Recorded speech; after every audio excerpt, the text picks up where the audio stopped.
കാത്തിരിപ്പ്. രചന Jenny P D. ആലാപനം ഗിരിജനാചാരി തോന്നലൂർ.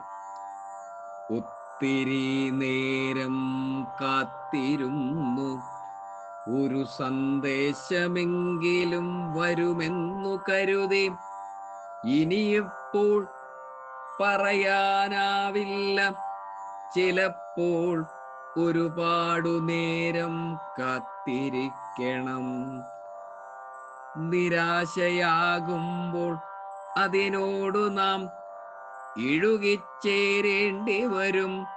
നിരാശ തലപൊക്കി തുടങ്ങിയാലുടൻ ധാവരുന്നു സ്നേഹമഴയാലൊരു തേൻ പുരട്ടും വരികൾ. ചില നേരങ്ങളിൽ ചില മനുഷ്യർ അങ്ങനെയാണ്. എന്തായാലും കാത്തിരിപ്പിന് ഫലം കിട്ടി, മനസ്സു നിറഞ്ഞു.